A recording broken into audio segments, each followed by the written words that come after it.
한 아이가 있었어요. 근데 이 아이가 얼마나 건강했냐면 예전에는 그런 일이 있었죠. 분유회사에서 우량화 선발 대회를 열었습니다. 우량화 선발 대회. 여기에 이렇게 선발대회 나갈 정도로 한 아이가 건강했습니다. 그런데 갑자기 이 아이가 아프기 시작하는 거예요. 끔찍하게 아픕니다. 뭐 장염이나 뭐 감기 이 정도가 아니라 열이요 40도에서 떨어지질 않아요. 40도 이상이에요. 여러분 하루 이틀 정말 고열로 시달립니다. 약을 먹어도 동네 병원에서 지어서 약을 먹어봐도 별 차도가 없어요. 여러분 경기를 합니다. 경기는 여러분 눈이 뒤집어지는 거 아닙니까? 부모는 걱정을 하죠 당연히. 여러분 경기를 하다 보면요 뇌가 망가지거든요. 근데 아무것도 또 먹고 마시질 않아요. 약을 먹지도 못하고 다 뱉어냅니다. 동료병원에서도 어떻게 손을 쓸 수가 없어서 어떻게 했느냐, 종합병원으로 이제 옮겼어요. 종합병원에 입원을 해서 몇 날 며칠 검사를 합니다. 의료진이 피검사를 비롯해서 여러 가지 검사를 했는데도 불구하고 원인을 발견하지 못해요. 진단이 안 되는 겁니다. 어떤 병인지 정확하게 진단이 돼야지만 나을 수 있는데 진단 자체가 어려운 희귀병 판정을 받게 된 거예요. 여러분 병원에 있는 시간 동안 이 아이는 점점 악화가 되는 거예요. 하루에도 몇 번씩 경기를 합니다. 그 엄마 아빠는요 이 아이를 안고 울어요. 어떻게 하면 좋을까? 어떻게 하면 좋을까? 속이 다 타들어가는 거죠. 나중에 이 병원에서는요 의료진들이 혹시 선생님 이 아이 미국에 데려가면 살 수 있을지 모르겠습니다 라고 이야기를 합니다. 이 말은 어떤 말이에요? 이제 우리 병원에서는 해줄 것이 없습니다.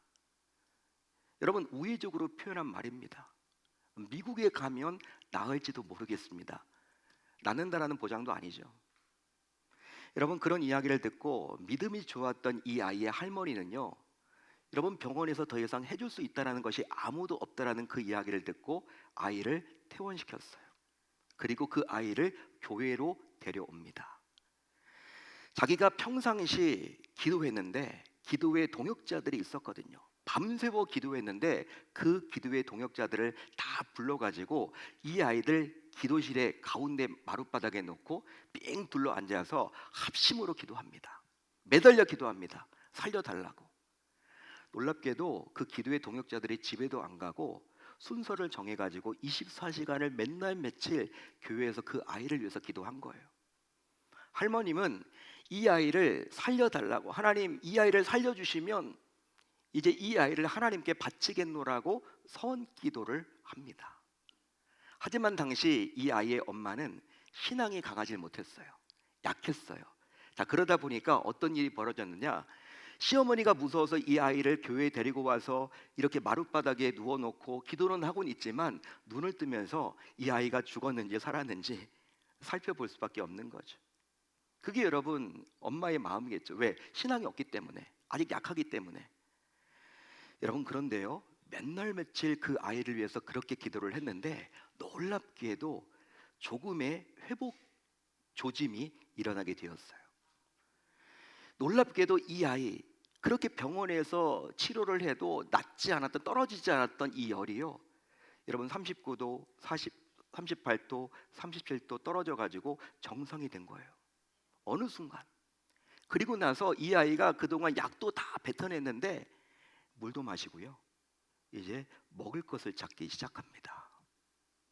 아이의 부모는요 너무나 여러분 기적이 일어난 것처럼 느껴져서 너무나 좋아서 이 아이를 어디에 데려갔냐면 그 종합병원에 데려갔어요. 그리고 의료진들에게 보이면서 검사를 해달라고 이야기를 합니다. 의료진들도 깜짝 놀라서 피검사를 비롯해서 동일한 검사를 했는데 놀랍게도 모든 수치가 정상으로 돌아왔습니다.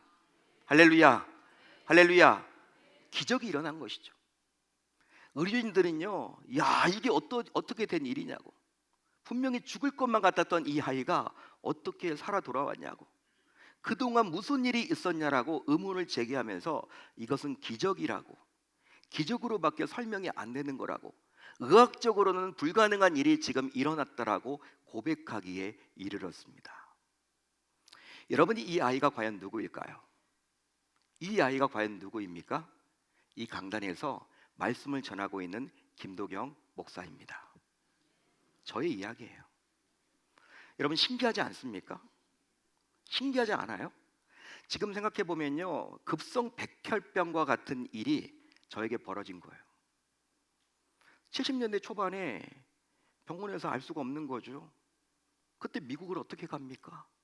미국 가면 살 수 있을지도 모르겠다. 불가능한 요구를 했던 거예요. 저는 여러분 확신을 합니다. 뭘 확신을 하냐면 바로 저는 할머니를 포함하여 합심으로 간절히 중보기도를 했던 당시 성도들의 간절한 기도에 우리 하나님께서 응답을 해주셨다라고 확신합니다. 저는요, 이 믿음을요, 신앙을요, 그냥 성경을 통해서 우리가 알지만 그냥 단순히 목사 안수를 받아서 라이센스를 따서 목회하고 있지 않아요. 성경에 나와 있는 이 내용이 지금 동일하게 역사하고 일어납니다. 왜? 시대는 변했지만 하나님의 말씀이기 때문에. 저는 그런 확신을 가지고 지금도 말씀을 전하고 있어요. 이처럼 하나님께서는 다급할 때 부르짖는 자의 음성을 외면치 하시고 반드시 들어주십니다. 할렐루야, 할렐루야. 여러분, 기도는 이렇게 좋은 거예요. 기도는 이처럼 좋은 겁니다. 언제 어디서든지 다급할 때 하나님, 어찌하면 좋겠습니까? 어찌하면 내가 좋겠습니까? 나에게 좀 자비를 베풀어 주세요. 은혜를 베풀어 주세요. 저를 도와주세요 라고 하시면 하나님께서 그 기도에 응답을 해주신다는 거예요. 이제 오늘 말씀 안으로 들어가 보면 아주 다급하게 부르짖는 한 사람이 보여요. 아주 다급하게 부르짖는 한 사람이 보입니다. 누구입니까? 부자입니다. 오늘 말씀에 나와 있죠. 그는 모든 힘을 다해서 열정적으로 부르짖고 있습니다. 여러분들은 왜 그런 그가 그리 힘껏 부르짖었는지에 대해서 궁금하지 않으세요? 아마도 여러분들이 그가 왜 그리 부르짖고 있었는지를 알게 되면요, 어쩌면 웃을지도 모르겠어요. 어쩌면 웃을지도 모르겠습니다. 실제 그는 어떤 거창한 명예나 권력이나 돈이나 학위나 자녀나 건강을 달라고 부르짖었던 것이 아니에요. 오히려 그는 심한 갈증으로 고통스러운 나머지 나사로의 손가락 끝에 물 한 방울을 찍어서 자신의 혀를 시원케 해달라는 요구를 가지고 힘껏 부르짖었습니다. 물 한 방울 찍어서 나의 혀를 좀 시원케 해달라, 이거 요구한 거예요. 자, 오늘 말씀 24절을 볼까요? 우리 한번 같이 읽어봅니다. 24절 시작. 불러 이르되 아버지 아브라함이여 나를 긍휼히 여기사 나사로를 보내어 그 손가락 끝에 물을 찍어 내 혀를 서늘하게 하소서. 내가 이 불꽃 가운데서 괴로워하나이다. 아멘. 여러분, 이 구절을 보시면 불러 이르되, 우리나라 개역개정 성경에는 불러 이르되 좀 와닿지가 않습니다. 이게 어떤 의미일까? 헬라 원어를 보게 되면 어떤 의미냐면 외쳐서 말하기를, 애절하게 울부짖어 말하기를, 부르짖어 말하기를, 이런 뜻이에요. 그러니까 우리나라 성경을 보게 되면요, 이게 와닿지가 않아요. 원어를 보시면요, 지금 이 부자가 부르짖었다라는 거예요.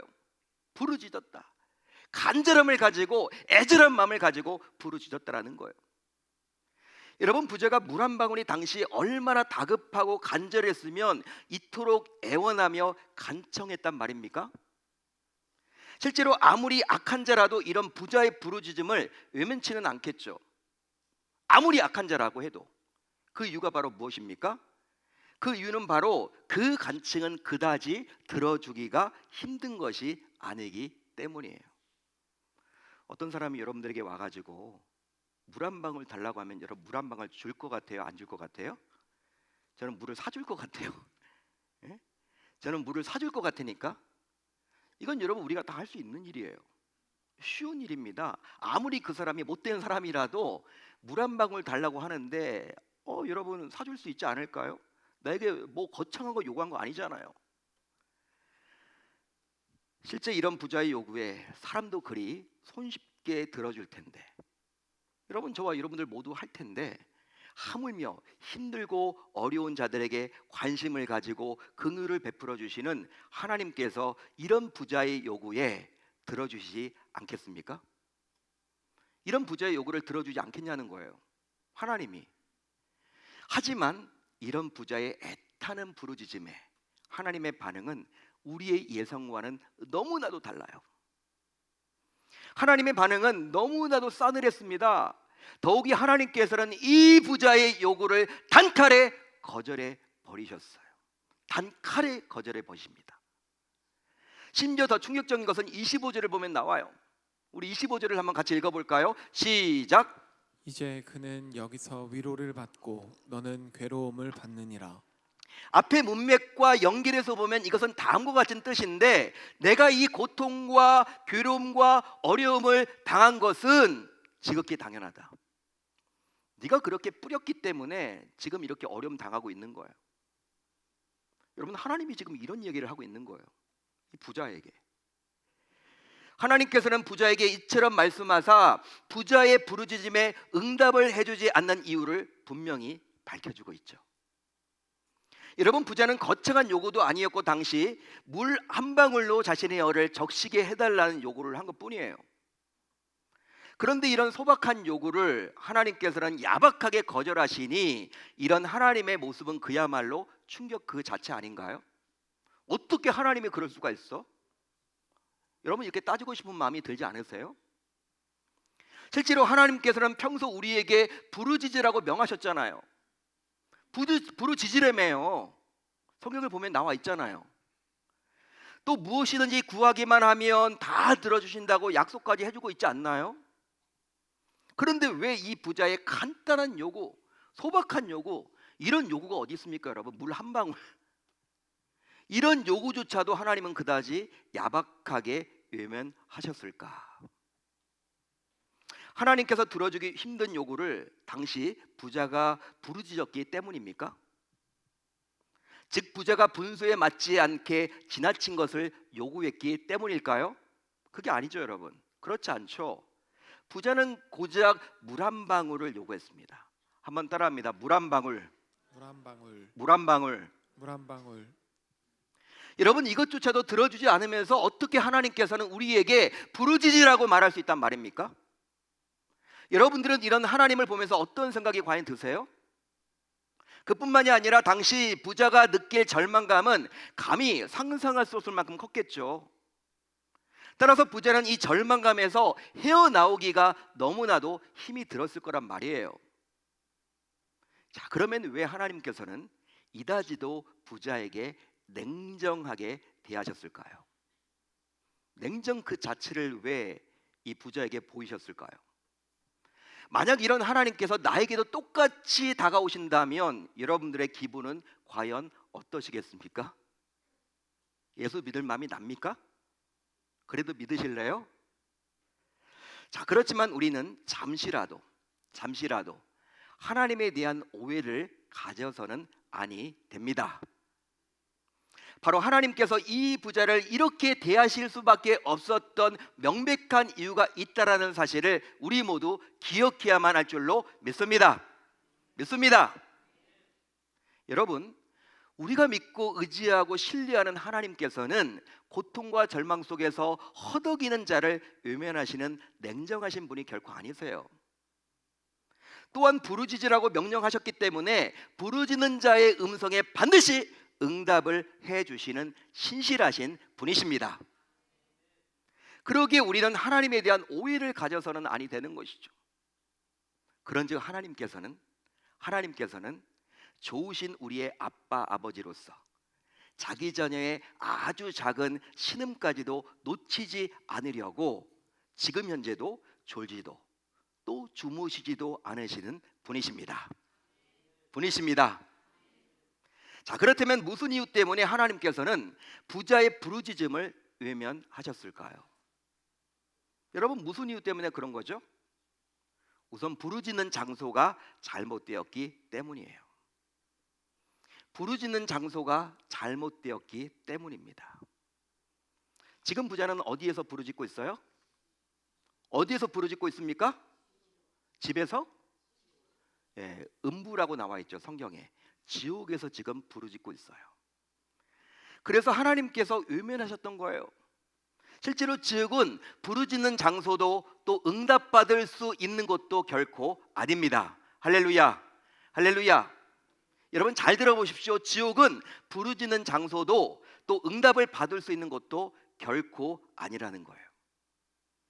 그러기 지옥은 물 한 방울이 아니라 설령 그보다 못한 것이라도 받을 수 없습니다. 물 한 방울이 아니라 반 방울도 받지 못하는 곳이 어디다? 지옥이에요. 따라서 하나님께서는 부자의 고통을 외면한 것인가 아니라 지옥이라는 형벌의 장소를 냉정하게 외면하신 것뿐이에요. 부자의 고통을 외면하신 것이 아니라 부자가 가 있는 그 지옥의 형벌을 철저하게 외면하신 것이죠. 그런즉 이제 우리는 이런 사실을 놓쳐서는 아니 될 줄로 믿습니다. 믿습니다. 실제로 지옥은 물 한 방울의 자비도 없는 곳입니다. 지옥은 아주 작은 긍휼조차도 기대할 수 없는 곳이에요. 지옥은 그 어떤 부르짖음도 외면당하는 곳입니다. 다음으로 부르짖는 사람의 신분에 문제가 있었기 때문이에요. 부르짖는 사람의 신분에 문제가 있었기 때문입니다. 지금 부르짖고 있는 자가 누구예요? 누구입니까? 부자죠. 부자입니다. 자, 그러면 그는 이 땅에서 어떻게 살았을까요? 오늘 말씀에서 여러분 우리가 볼 수 있죠. 어떻게 살았습니까? 이 땅에 살면서 자신의 부유함만 믿고 세상 향락에 빠져서 매일매일의 삶을 살았죠. 즉 그는 이 세상에서 날마다 호합 파티를 즐기며 분주하게 살았습니다. 뭐가 그렇게 바쁜지. 그래서인지 그는 예수님을 거부하고 외면했죠. 물론 그 역시 예수님에 관한 복음을 충분히 들었을 것입니다. 그 이유는 바로 그에게도 예수님을 전하는 선지자들이 있었기 때문이죠. 당대의 선지자들이 있었단 말이에요. 마치 우리 교회가 매년 행복나눔 축제를 여겨서 복음 전체를 베풀듯이 당시에도 그 부자 근처에도 선지자들이 많았기 때문에 충분히 복음을 들었습니다. 하지만 안타깝게도 그는 예수님을 영접해서 하나님의 자녀가 된 일에 관심 그 자체가 없었죠. 오로지 그의 관심은 무엇이었습니까? 배불리 먹고 마시며 호화롭게 즐기는 일뿐이에요. 마치 우리가 집을 사고 자동차를 사고 자녀가 정말 잘 되기를 원하고 이 땅에서 잘 먹고 잘 살기를 원하는 것과 같은 것과 마찬가지로 부자 역시 그렇게 했을 거란 말이에요. 그 결과 어떤 일이 벌어졌느냐? 부자는 하나님의 자녀가 되는 기회를 놓쳐버린 채 결과적으로 이 세상을 떠나서 결국 지옥에 떨어지게 되었습니다. 그러기에 그가 하나님의 자녀라는 신분이 아니다 보니 하나님께서 그의 부르짖음에 응답해 주지 않았던 거예요. 할렐루야, 할렐루야. 그런즉 이제 하나님께서는 오직 예수 그리스도의 핏값으로 구원받은 자기 자녀들의 부르짖음에만 응답해 주심을 우리 모두 기억할 수 있어야 할 줄로 믿습니다. 믿습니다. 여러분, 이처럼 하나님께서는 부자의 부르짖음을 외면하셨는데 지금까지 살펴본 대로 이런 두 가지 명백한 이유 때문에 그리하신 거예요. 하나님이 여러분 특별한 이유가 있어서 부자의 부르짖음에 응답해 주지 않은 거죠. 자, 그렇다면 왜 예수님께서는 이런 부자의 부르짖음에 관한 이 이야기를 후대를 살아가는 저와 여러분들에게 공개해 주셨을까요? 왜 보여주고 있을까요? 여러분, 오늘 말씀이 나와 있는 이 내용이 과연 우리에게 어떻게 다가옵니까? 우리에게 무슨 교훈을 주고 있습니까?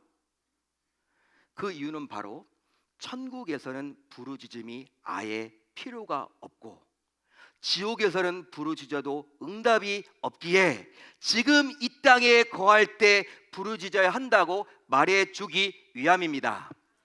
믿으시면 아멘. 천국에서는 우리가 부르짖을 필요가 있을까요? 없어요.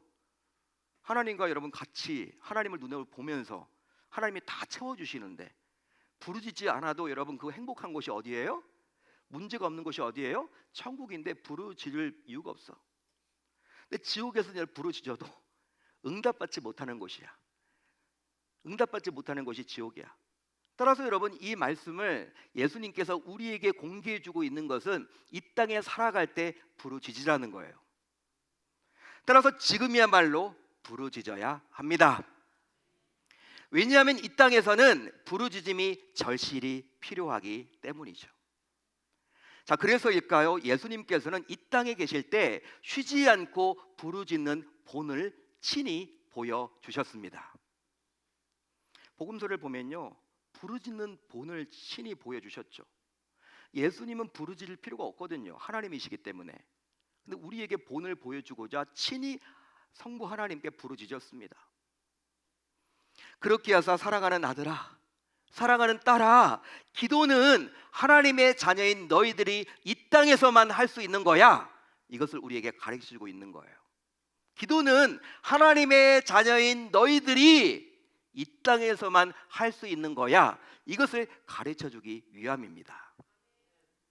예수님께서는 이런 사실을 우리에게 친히 보여주고 가르쳐주고자 친히 먼저 기도의 본을 보여주셨죠. 할렐루야, 할렐루야. 사랑하는 성도 여러분, 인생을 살다 보면 힘들어서 죽을 것만 같은 어려움에 처할 때가 있곤 합니다. 여러분, 한 주간 동안 정말 애 많이 쓰셨어요. 진짜 고생하셨어요. 옆분 가면 이렇게 인사합시다. 고생 많으셨습니다. 수고하셨습니다. 수고하셨습니다. 먹고 살아가는 문제 때문에 생업에 여러분 종사하면서 이른 새벽부터 밤 늦은 시간까지 정말 애 많이 쓰셨어요. 고생하셨습니다. 그 수고와 노고 다 알고 있습니다. 하나님이 모르지 않죠. 학업을 여러분 하느라, 또 가정생활을 하느라, 생업에 종사하느라, 직장을 다니느라 얼마나 피곤한 몸을 이끌고 이 자리에 오셨습니까? 하나님 모두 다 아세요. 정말 애 많이 쓰셨습니다. 여러분, 너무나 힘들다 보면 때론 여러분 어떻게 우리가 생각을 해요? 아, 죽고 싶다. 죽을 것만 같다. 숨이 탁탁 막히고 너무 힘드니까, 여러 가지 문제들이 막 닥치니까 감당하기 힘든 문제로 인해서 막 어떨 땐 피하고 싶고 도망치고 싶고 그렇잖아요. 하지만 아무리 열심히 내가 노력한다고 해도 문제가 해결되기는커녕 그 문제에서 벗어날 수가 있을까요, 없을까요? 없죠. 없습니다. 자, 그러다 보니 때론 괴로워서 죽겠다라는 탄식을 쉽게 우리는 내뱉곤 해요. 그런데 정작 더 큰 문제가 무엇인지 아십니까? 더 큰 문제가 있더라고요.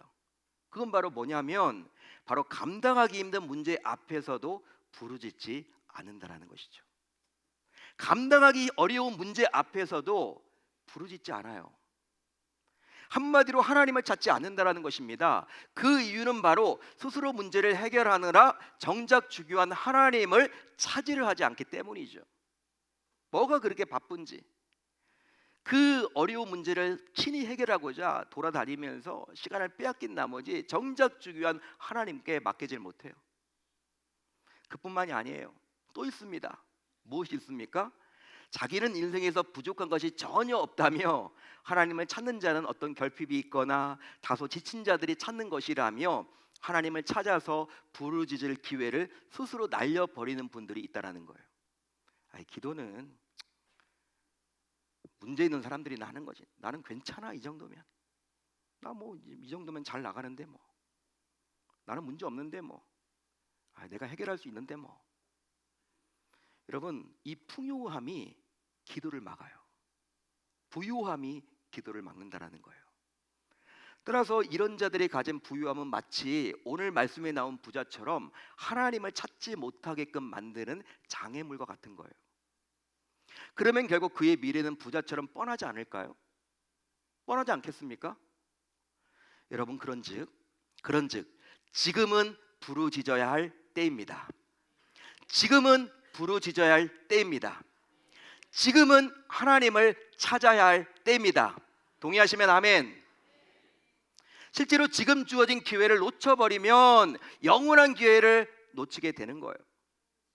바로 우리는 부자의 모습을 보면서 이 사실을 절실히 느낄 수가 있죠.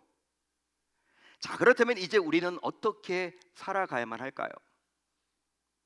어떻게 우리가 살아가면 좋을까요? 이 말씀 붙들고 우리가 어떻게 살아내면 좋을까요?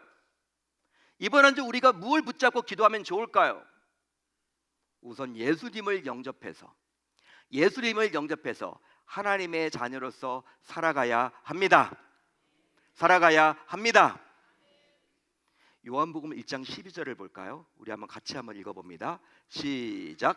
영접하는 자 곧 그 이름을 믿는 자들에게는 하나님의 자녀가 되는 권세를 주셨으니. 아멘. 영접하는 자, 예수님을 마음으로 받아들이는 자예요. 나는 죄인입니다. 나는 죄인입니다. 내 죄의 문제를 해결할 분은 예수 그리스도 당신밖에 없습니다. 나의 믿음으로 받아들이는 거예요. 그렇게 될 때 어떤 일이 벌어집니까?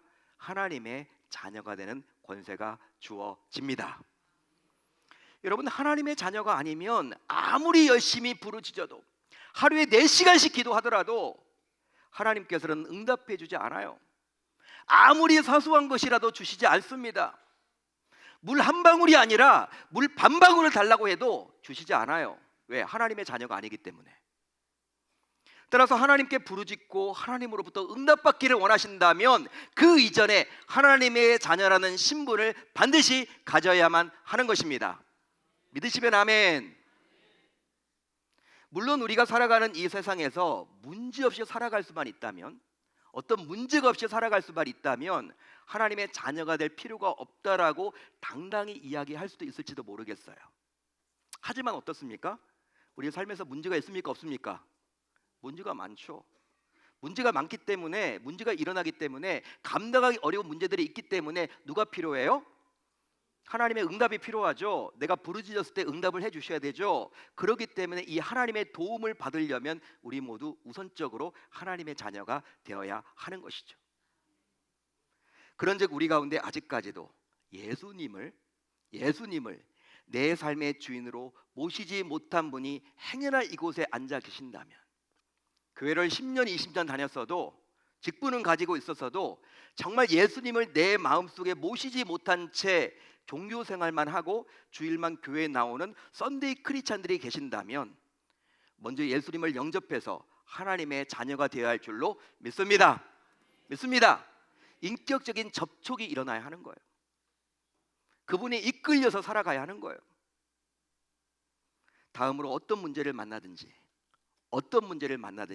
하나님께 부르짖어서 해결받아야 합니다. 부르짖음은, 여러분 잘 들어보세요. 부르짖음은 이 땅에 살아가는 동안 하나님의 자녀만이 누릴 수 있는 특별한 권세예요. 특권입니다. 특권. 하나님의 자녀만이 누릴 수 있는 게 여러 가지가 있겠지만 특권. 이 여러분 부르짖는 거예요. 그래서 이제 예수님께서는 자신의 제자인 빌립의 질문에 대한 일종의 답변 형식으로 다음과 같이 말씀까지 하셨어요. 어떤 말씀을 하셨습니까? 자, 요한복음 14장 13절로 14절을 같이 읽어봅니다. 시작. 너희가 내 이름으로 무엇을 구하든지 내가 행하리니 이는 아버지로 하여금 아들로 말미암아 영광을 받으시게 하려 함이라. 내 이름으로 무엇이든지 내게 구하면 내가 행하리라. 아멘. 자, 그래서 이제 예수님의 말씀이거든요. 자, 그래서인지 이 땅에 계시는 동안 예수님은 자기에게 부르짖었던 자녀들의 간청을 외면하신 적이 없으세요. 즉, 이 땅에서 부르짖는 자녀의 필요를 채워주시고 문제를 친히 해결해 주십니다. 할렐루야. 할렐루야. 그분이 바로 오늘도 저와 여러분들이 믿고 섬기는 예수 그리스도세요. 예수 그리스도세요. 하나님이신 예수 그리스도, 그분께서 응답해 주신다라는 것이죠. 혹시 여러분들은 전능하신 나의 주 하나님은 이란 찬양 들어보셨어요? 전능하신 나의 주 하나님은 들어보셨어요?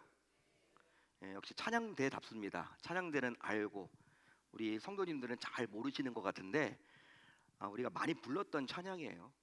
모르지는 않을 거예요, 여러분들이. 근데 제가 힘들 때마다 저는 이 찬양을 불러요. 저도 여러분 사람인데 왜 힘들 때가 없겠습니까? 교회 목회자로서 왜 제가 힘든 일이 없겠습니까? 그런 일이 있을 때마다 저는요 크게 유튜브에 들어가거나 멜론에 들어가서 이 음악을 틀어놓고 듣습니다. 그걸 따라 불러요. 가사가 참 은혜가 되기 때문에 제가 여러분들에게 좀 소개를 해드리려고 그래요. 잘 들어보시면 좋을 것 같아요. 찬양의 가사를 보면 전능하신 나의 주 하나님은 능치 못하실 일 전혀 없네. 우리의 모든 간구도, 우리의 모든 생각도, 우리의 모든 꿈과 모든 소망도 신실하신 나의 주 하나님은 우리의 모든 괴로움 바꿀 수 있네. 불가능한 일을 행하시고 죽은 자를 일으키시니 그를 이길 자 아무도 없네. 참으로 마음에 와닿고 은혜가 되는 찬양 가사예요. 자, 그런데 이 찬양의 가사처럼 우리의 모든 간구에, 우리의 모든 부르짖음에 하나님의 응답을 기대하려면 우선 그 능치 못하실 일 없으신 하나님께서 나의 주가 되어야만 합니다. 나의 주님이 되어야만 하는 것입니다. 제가 하나님께서 나의 주님이 되어야만 할 줄로 믿습니다. 그렇게 함으로 이제부터 삶을 살아가며 설령 어떤 어려움을 만나더라도, 어떤 위기를 만나더라도, 어떤 고난을 만나더라도, 어떤 환난을 만나더라도 하나님께 부르짖어서 응답받는 신실한 여러분들이 모두 다 될 수 있어야 할 줄 우리 주님의 이름으로 축원합니다.